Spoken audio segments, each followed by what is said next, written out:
बच्चों, आज हम आपके लिए पढ़ाने जा रहे हैं आदर्श एवं अनादर्श विलयन, आइडियल एवं नॉन आइडियल सॉल्यूशन। ठीक है ना। तो सबसे पहले बात करते हैं आदर्श विलयन। आदर्श विलयन, आइडियल सॉल्यूशन।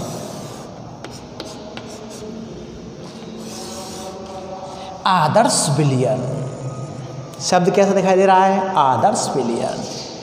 कल अपन ने पढ़ा था आप लोगों को राउल्ट का नियम।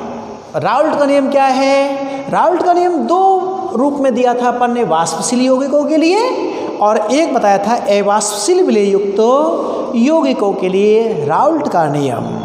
तो उसके अंतर्गत ये अपन ने बताया था कि विलयन में स्थिर ताप पर विलयन में उपस्थित जो भी आपका वाष्पशील अवयव है या घटक है, उसकी आंशिक वाष्प दाब जो होता है उसकी मोल अंश के कैसा होता है? समानुपाती होता है।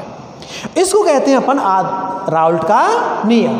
तो ऐसा विलयन जो सांद्रता एवं ताप के प्रत्येक मान पर, सांद्रता एवं ताप के प्रत्येक मान पर राउल्ट के नियम का पालन करता हो या राउल्ट के नियम का पालन करता है, आदर्श विलयन कहलाता है।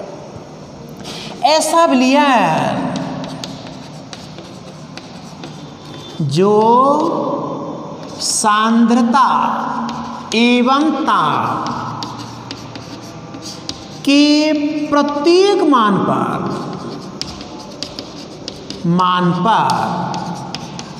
राउल्ट के नियम का, राउल्ट के नियम का पालन करता है,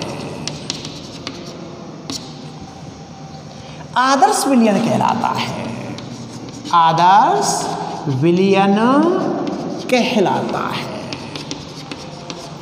तो इस आदर्श विलयन की शर्तें क्या हैं, यानी किन शर्तों का ये फॉलो करता है, या इस विलयन निम्न शर्तों का जो फॉलो करता है वो कैसा बनेगा? आपका आदर्श विलयन बनेगा। तो अपन कह सकते हैं आदर्श विलयन की शर्तें। आदर्श विलयन की शर्तें, पहली शर्त क्या है? कि वो राउल्ट के नियम का पालन करता है। राउल्ट के नियम का पालन करता है। तो पहली क्या शर्त क्या लिखेंगे भैया? राउल्ट के नियम का पालन करता हो। राउल्ट के नियम का पालन करता हो। राउल्ट के नियम के पालन मतलब क्या हुआ? राउल्ट के नियम से कि उसका विलयन का जो वाष्प दाब होगा वो अवयव P0A या अपन का Pa प्लस Pb, दोनों अवयव जो आपके हैं उन दोनों अवयवों के आंशिक वाष्प दाबों के योग के बराबर होगा। इसको या ऐसे लिख सकते हैं या करके क्या कह सकते हैं? P जो आपका A है इजिकल टू P0A XA और Pb के रूप में कैसे दे सकते हैं? P0B X, सॉरी यहाँ A आएगा और ये होगा आपका B के रूप में। तो इन दोनों को लिखना चाहें P0B के रूप में तो इसको ऐसे भी लिख सकते हैं। तो P विलयन का वाष्प दाब कैसे होगा? P0A XA plus P0B XB। ये तीनों चारों कंडीशन जो हैं वो राउल्ट के नियम के अनुसार दी जाती हैं। तो पहली शर्त क्या है इसकी? राउल्ट के नियम का पालन करता हो। दूसरी शर्त क्या है इसकी? दूसरी शर्त यह है कि जब किसी शुद्ध विलायक के अंतर्गत कोई विलेय पदार्थ को घोला जाता है तो उसका आयतन परिवर्तन नहीं होना चाहिए, आयतन अपरिवर्तित रहना चाहिए। तो यहां पर कह सकते हैं मिश्रण का आयतन परिवर्तन शून्य होना चाहिए, अर्थात डेल्टा वी मिश्रण इजिकल टू कैसा होना चाहिए? शून्य होना चाहिए। इसका मतलब क्या हुआ कि आयतन परिवर्तन शून्य से तात्पर्य क्या हुआ कि यदि मान के चलते ऐसे समझो, ए अवयव था आपका, ये आपका बी अवयव था, इसका मान के चलते हैं अपन ने 50 ml लिया था, इसका भी मान के चलते हैं 50 ml लिया था। तो इन दोनों को जब आप लोग मिलाएंगे तो बिलियन का जो आयतन है वो 100 ml हो जाना चाहिए। कितना होना चाहिए भैया? 100 ml।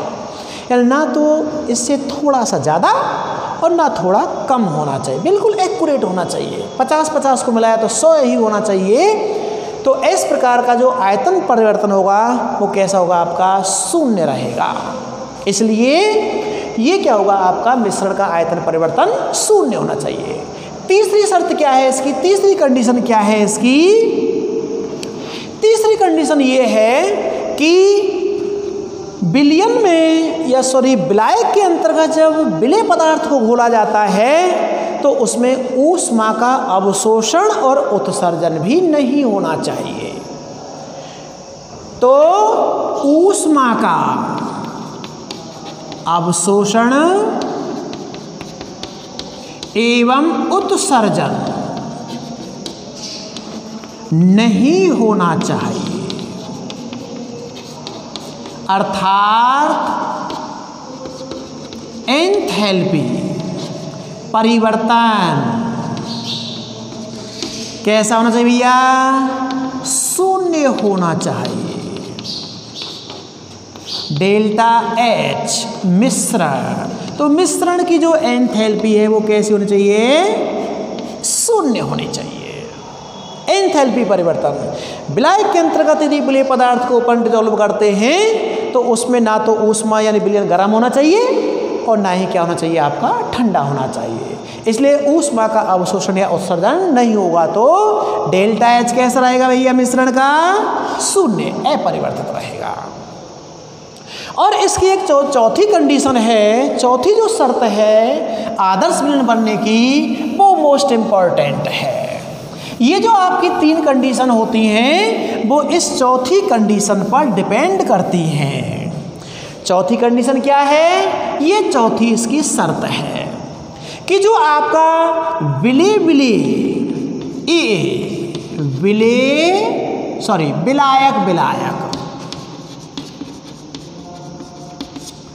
ए बी विलेय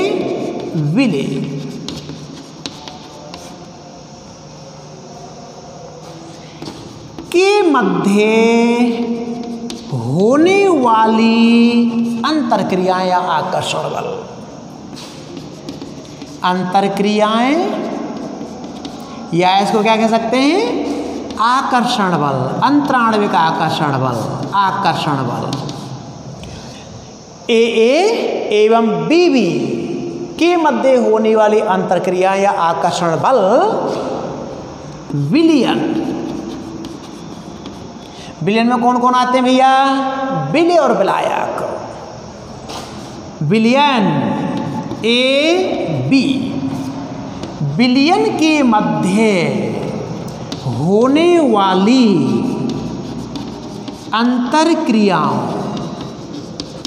या इसको क्या कह रहे हैं? आकर्षण बल।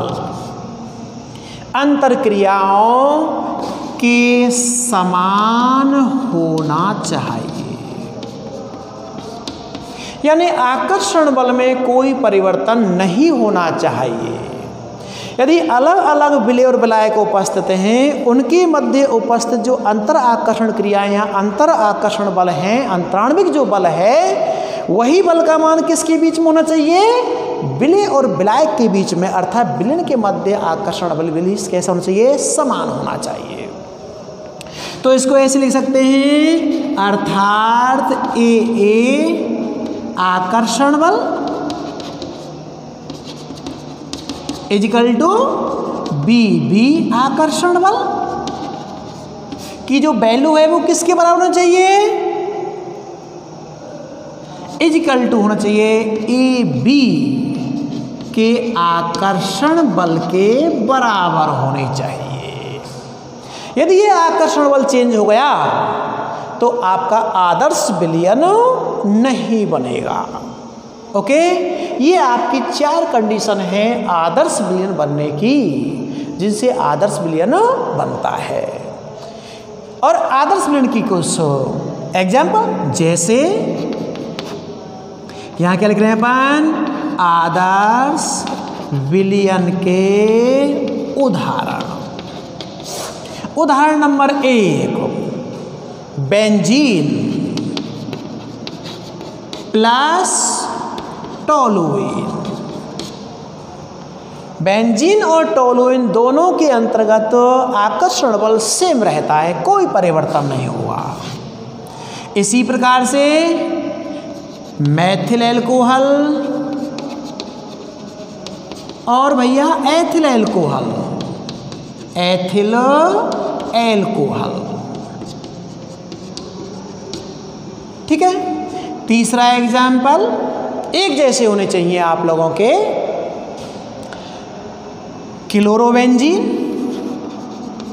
क्लोरोबेंजीन प्लस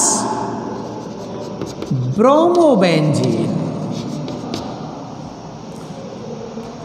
चौथा example, chlorobenzene bromobenzene, normal butane plus normal hexane या पेंटेन, नॉर्मल हेक्सेन।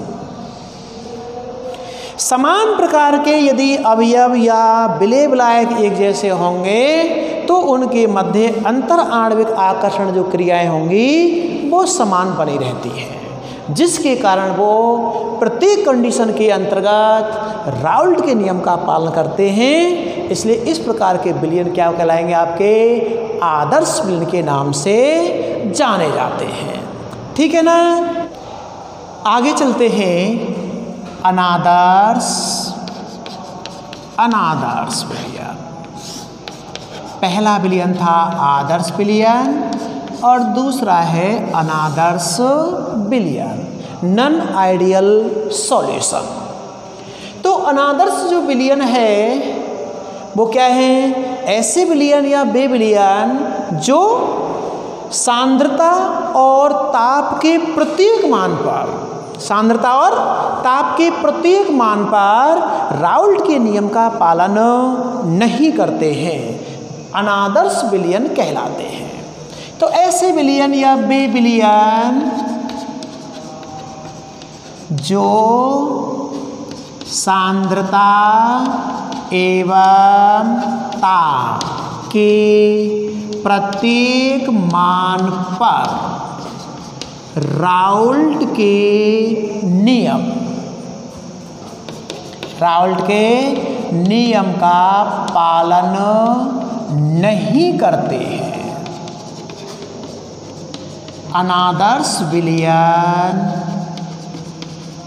कहलाते हैं, अनादर्श विलयन कहलाते हैं, ठीक है ना।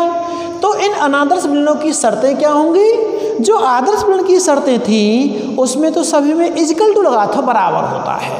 यहाँ पर पालन नहीं करता है तो उनकी जो वैल्यू है वो क्या है, बराबर नहीं होंगी, तो वहाँ पर क्या लगाना पड़ेगा अपन को, डज नॉट इक्वल टू। तो अनादर्श विलयन की शर्तें, अनादर्श विलयन की शर्तें। पहली शर्त क्या बताई थी आप लोगों को भैया, पहली शर्त अपन की है नंबर 1, पहली शर्त है ये राउल्ट के नियम का पालन नहीं करते हैं, राउल्ट के नियम का पालन नहीं करते हैं। उसमें अपन ने बताया था कि विलयन का जो कुल वाष्प दाब है वो PA प्लस PB के बराबर, लेकिन यहाँ पर क्या रखना पड़ेगा, डज नॉट इक्वल टू। ठीक इसी प्रकार से ए अवयव के लिए निकालते हैं तो does not equal to P0A XA, और B के निकालते हैं तो क्या होगा भैया, PB does not equal to P0B XB, ठीक है।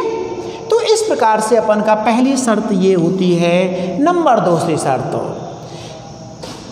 दूसरी में क्या है आपका, विलय और विलायक को मिश्रित करने पर विलयन का जो आयतन है वो कैसा है, अपरिवर्तित नहीं होना चाहिए। मिश्रण का आयतन परिवर्तन शून्य नहीं होना चाहिए, शून्य नहीं होना चाहिए, अर्थात डेल्टा V मिश्रण डज नॉट इक्वल टू 0। तीसरी शर्त क्या है इसकी भैया, मिश्रण की एंथैल्पी परिवर्तन शून्य नहीं होना चाहिए।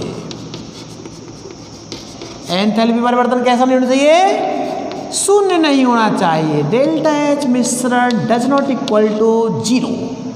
इसका मतलब क्या है कि जो अनादर्श विलीन हुआ करते हैं उनके अंतर्गत विलायक में जब अपन विलेय पदार्थ को घोलते हैं तो वहाँ पर ऊष्मा का अवशोषण और उत्सर्जन हो जाता है। ओके, और चौथी जो शर्त है आपकी उसके अंतर्गत क्या बताया था, विलेय विलेय एवं विलायक विलायक के मध्य अन्योन्य क्रिया या आकर्षण बल वो विलेय और विलायक यानी विलयन में उपस्थित आकर्षण बल के बराबर नहीं होती है।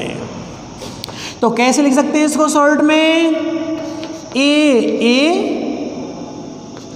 के मध्य आकर्षण बल एवं बी के मध्य आकर्षण बल does not equal to A B के मध्य आकर्षण बल बराबर नहीं होना चाहिए। तो इस प्रकार से ये क्या बनेगा, आपका अनादर्श विलयन बनते हैं। अब यह आगे चल के बताया था इन्होंने कि जो अनादर्श विलयन होते हैं वो दो प्रकार के होते हैं। कितने प्रकार के भैया, दो प्रकार के होते हैं। एक को बताते हैं धनात्मक विचलन प्रदर्शित करने वाले अनादर्श विलयन, और दूसरे होते हैं ऋणात्मक विचलन प्रदर्शित करने वाले अनादर्श विलयन। तो पहले का नाम क्या है, धनात्मक विचलन प्रदर्शित करने वाले अनादर्श विलयन, और दूसरा होता है भैया आपका ऋणात्मक विचलन प्रदर्शित करने वाले अनादर्श विलयन। ठीक है, पहले बात करेंगे पहले वाले धनात्मक विचलन प्रदर्शित करने वाले अनादर्श विलयन। ठीक है, धनात्मक विचलन प्रदर्शित करने वाले अनादर्श विलयन।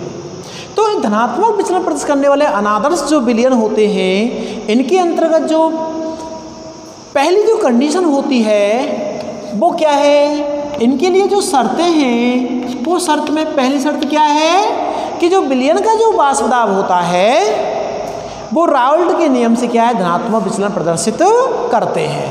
यानी विलयन का वाष्प दाब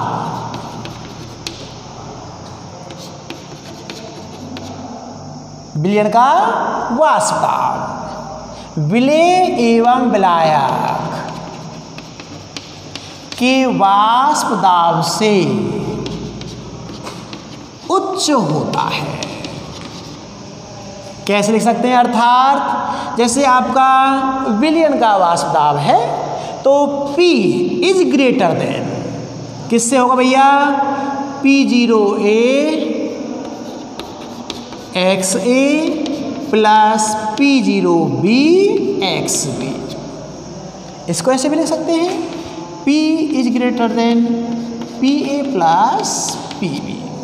अलग अलग कैलकुलेट करेंगे पी ए के लिए क्या होगा, P0A XA, और पी बी के लिए क्या होगा, ग्रेटर देन P0B XB।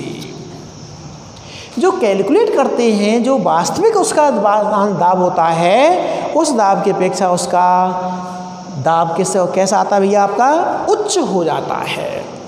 ठीक है, ये पहली कंडीशन। दूसरी क्या है आपका, आयतन परिवर्तन धनात्मक होना चाहिए।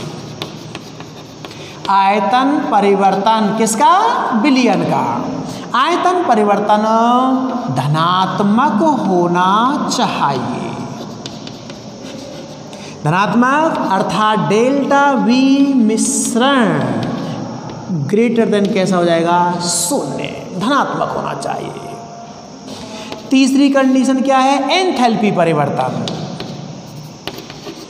विलयन की एंथैल्पी परिवर्तन धनात्मक होता है। तो डेल्टा H मिश्रण ग्रेटर देन कैसा हो गया, 0। जिनका धनात्मक होता है, ध्यान दीजिए, जिनकी वैल्यू पॉजिटिव आती है, वहाँ पर ये पॉजिटिव वैल्यू किसकी होती है, ऊष्मा शोषी विलयन की। ऊष्मा शोषी प्रक्रिया होती है यहाँ पर कि विलयन की, जैसे अपन ने विलायक में विलेय पदार्थ को घोलते हैं तो उसका एंथैल्पी परिवर्तन है, जब ऊष्मा का क्या हो जाता है, अवशोषण हो जाता है। ऊष्मा शोषी प्रवृत्ति की अभिक्रियाएं होती है। अभिक्रिया कैसी, प्रक्रिया कैसी होती है, ये ऊष्मा शोषी प्रक्रिया होती है, यहाँ पर प्रक्रम होता है। ठीक है, और जो मेन इसकी बात है वो है भैया आपका इनके मध्य अन्योन्य आकर्षण बल या अन्योन्य अंतराण्विक क्रियाएं। तो ए के मध्य ए एवं, ऐसे कर लो, ए एवं बीबी के मध्य अंतर आणविक आकर्षण बल, ए विलायक विलायक एवं विलेय विलेय के मध्य अंतर आणविक आकर्षण बल, ए बी विलेय और विलायक के मध्य अंतर आणविक आकर्षण बल की अपेक्षा प्रबल होते हैं। यानी विलयन के मध्य जो आकर्षण बल होता है वो ए विलायक विलायक और बी विलेय विलेय के आकर्षण बल की अपेक्षा कैसा हो जाता है, कमजोर हो जाता है। तो जब कमजोर हो जाएगा आकर्षण बल के अंतर्गत तो वाष्पन की क्रिया कैसे हो जाएगी भैया, अधिक हो जाएगी, और वाष्पन की क्रिया अधिक हो जाएगी तो वाष्प दाब भी कैसा हो जाएगा, आपका उच्च हो जाया करता है। ठीक है ना।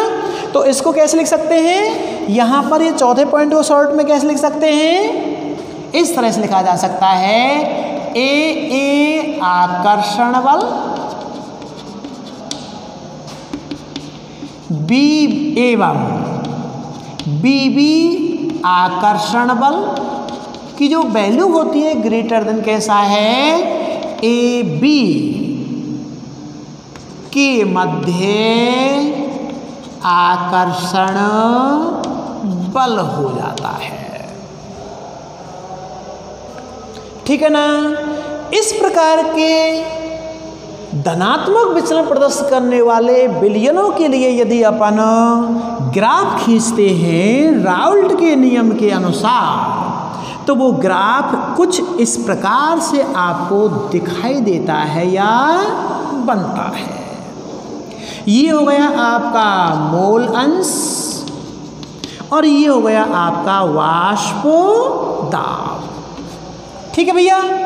तो यहाँ पर वाष्प दाब और मोल अंश के मध्य ग्राफ खींचते हैं तो इस स्थिति पर x = 1 मान लेते हैं तो एक्स बी का संगठन कितना होगा भैया, यहाँ पर 0, और यहाँ x = 0 हो जाएगा तो एक्स बी का संगठन अधिकतम कितना हो जाएगा, 1 हो जाएगा।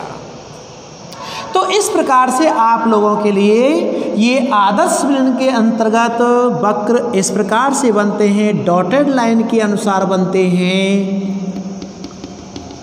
इस तरह से।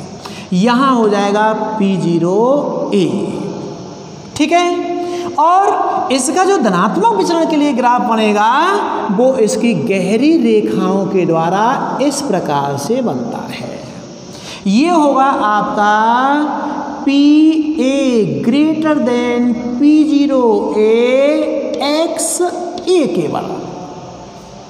ठीक इसी प्रकार से यदि बी अवयव के लिए या विलय के लिए वक्र खींचते हैं तो ये डॉटेड तो हो गया भैया आपका किसके लिए, आदर्श के लिए P0B। और इसका जो गहरी रेखा के द्वारा बनाया जा रहा है वक्र वो क्या हो गया, धनात्मक विचलन वाले के लिए हो गया, जिसकी वैल्यू कितनी होगी भैया, ये होगा PB is greater than P0B XB के बराबर होगा, ठीक है ना। और इन दोनों की अपर रेखाओं के मूल बिंदुओं को यदि मिला दिया जाए शुद्ध अवस्था के अंतर्गत तो ये जो डॉटेड लाइन होगी वो आदर्श विलीन के लिए होगी भैया, और इसकी जो गहरी रेखा होगी वो इस प्रकार से धनात्मक विचलन प्रदर्शित करने वाले अनादर्श विलीन के लिए। तो विलयन का कुल वाष्प दाब जो होगा वो PA प्लस PB की वैल्यू से अधिक होगा। इस प्रकार से अपन धनात्मक विचलन प्रदर्शित करने वाले अनादर्श विलीन के लिए वाष्प दाब एवं मोल अंश के मध्य वक्र खींचते हैं। अब आती है बात आपकी कि जो अनादर्श विलयन हैं उन अनादर्श धनात्मक विचलन वाले अनादर्श विलयनों के 2-3 उदाहरण। जैसे उदाहरण, धनात्मक अनादर्श विचलन प्रदर्शित करने वाले विलयनों के उदाहरण नंबर 1 क्या है भैया, number 1 ethyl alcohol, ethyl alcohol, ethyl alcohol plus acetone, acetone. दूसरा उदाहरण क्या है भैया आपका, carbon disulphide, carbon disulphide CS2, carbon disulphide plus acetone, acetone. तीसरा एग्जाम्पल ले लेते हैं एथिल अल्कोहल के साथ में कोई अध्रुवीय प्रकृति का। तो एथिल अल्कोहल,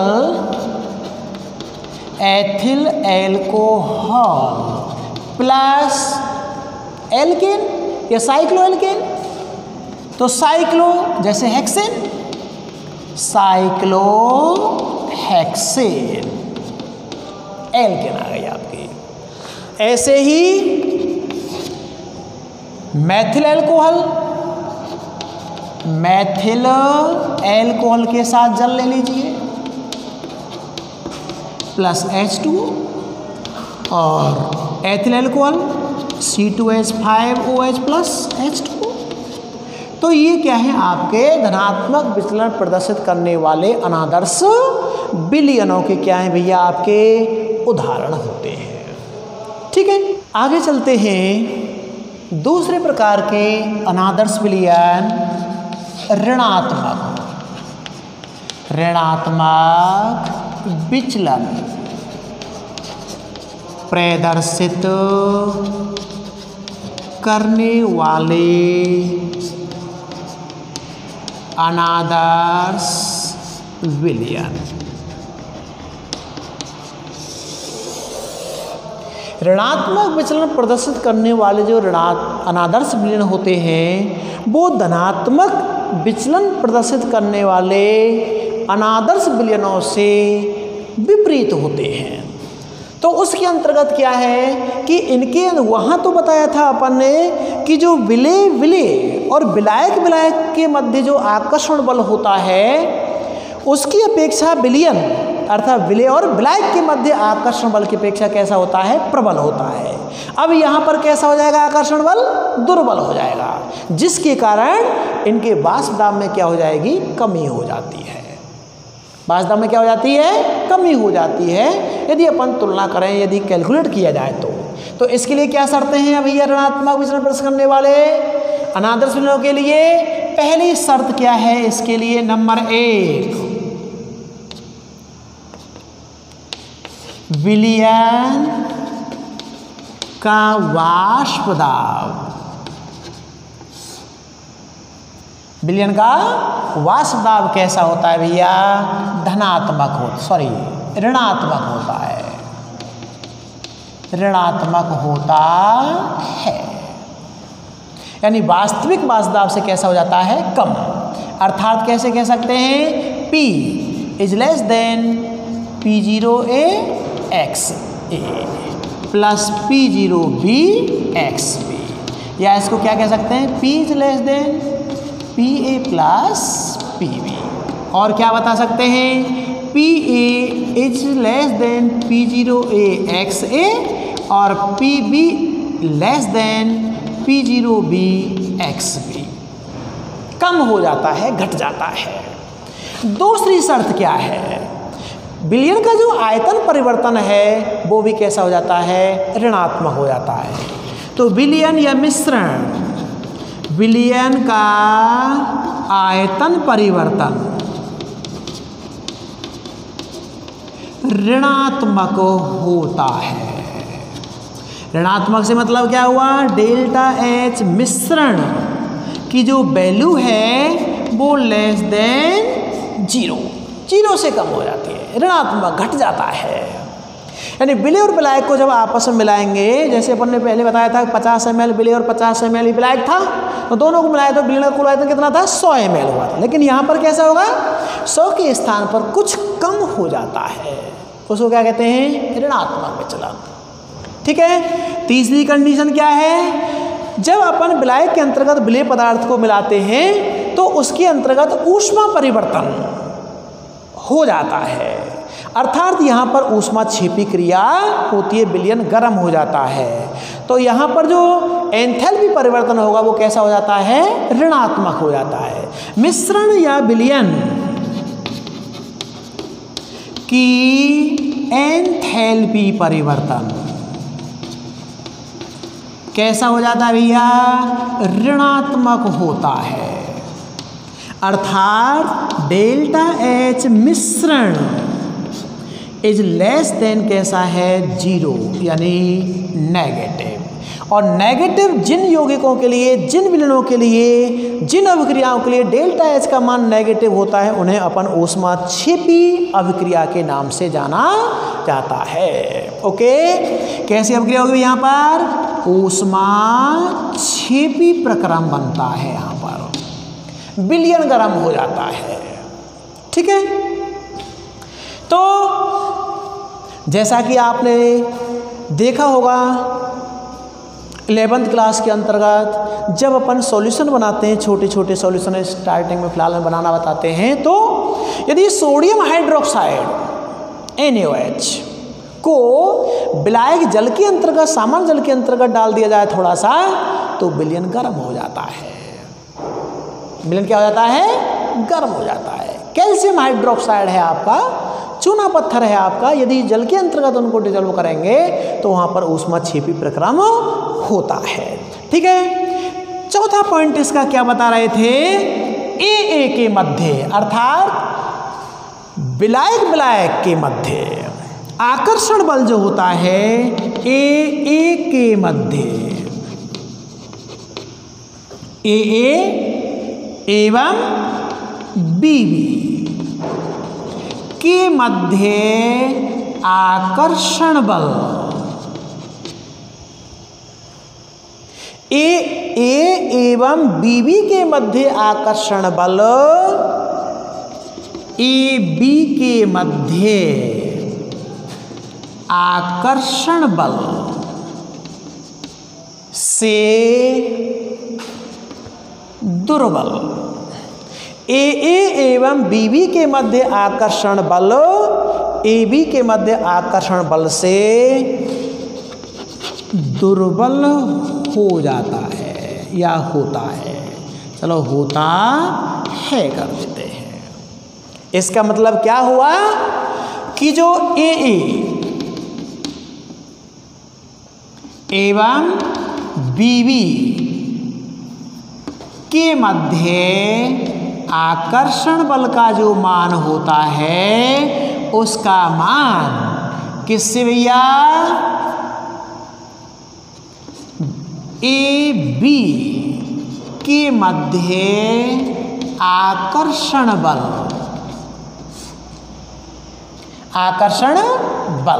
से कैसा हो जाता है, इस तरह से। तो AB के मध्य जो आकर्षण बल हो जाएगा, बिल्ड के मध्य जो आकर्षण बल अधिक हो जाएगा AA और BB की अपेक्षा, तो उसके वाष्पन की क्रिया कैसे हो जाएगी, घट जाती है। और जब वाष्पन की क्रिया घट जाती है तो उनके वाष्प दाब भी कैसे हो जाएंगे, कम हो जाते हैं। ठीक है ना। तो ये कंडीशन इनकी मोस्ट इंपॉर्टेंट बनती है। ओके। इस प्रकार के विलयनों के लिए यदि राउल्ट के नियम के अनुसार दो अवयव युक्त पदार्थों के लिए ग्राफ खींचा जाए वाष्प दाब और मोल अंश के मध्य, तो वक्र इस प्रकार से बनता है। ये तो हो गई आपकी मोल अंश XA = 1, XB = 0, और इस स्थान पर XA = 0 तो XB = 1। इधर हो गया आपका वाष्प दाब। ठीक है। तो यहाँ पर जो डॉटेड रेखाएं बनाई जा रही हैं वो तो रहेंगे भैया राउल्ट के नियम के अनुसार।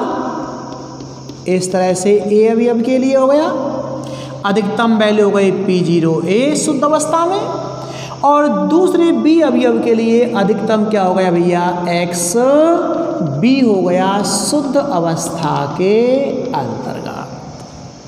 ये बन गया P0B शुद्ध अवस्था के अंतर्गत।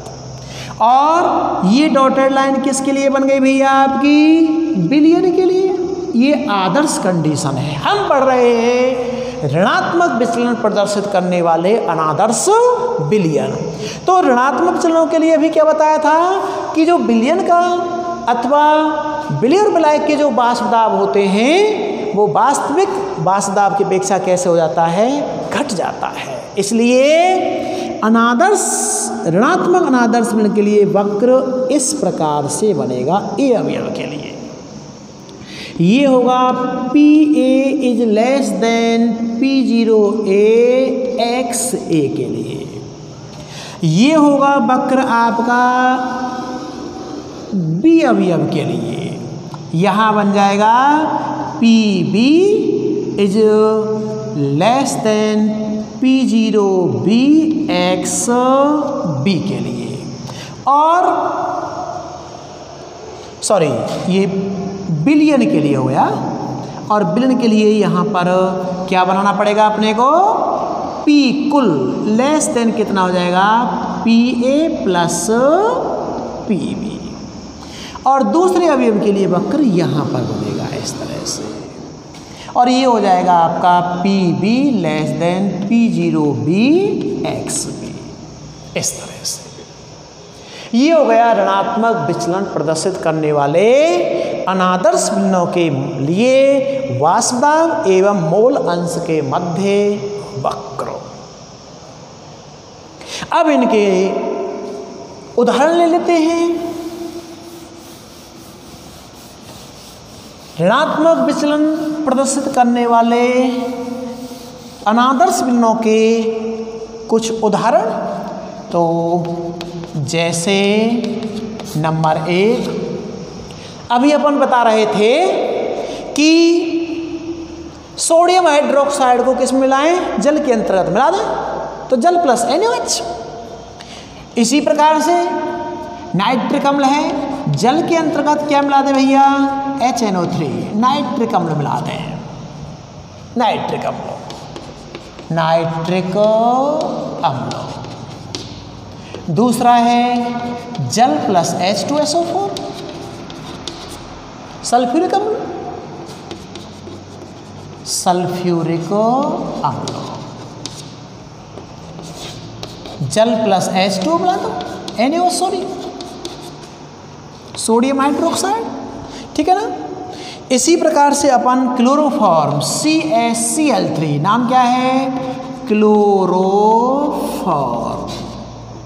इस क्लोरोफॉर्म को किस में मिला दें भैया, आपका बेंजीन के अंतर्गत, बेंजीन में मिला दें C6H6।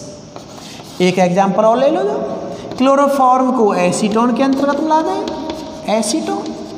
एसीटोन का सूत्र क्या होता है, CH3COCH3, एसीटोन, ठीक है ना। तो इस प्रकार से क्या है भैया, आपके कुछ ऋणात्मक विचलन प्रदर्शित करने वाले उदाहरण हो जाते हैं।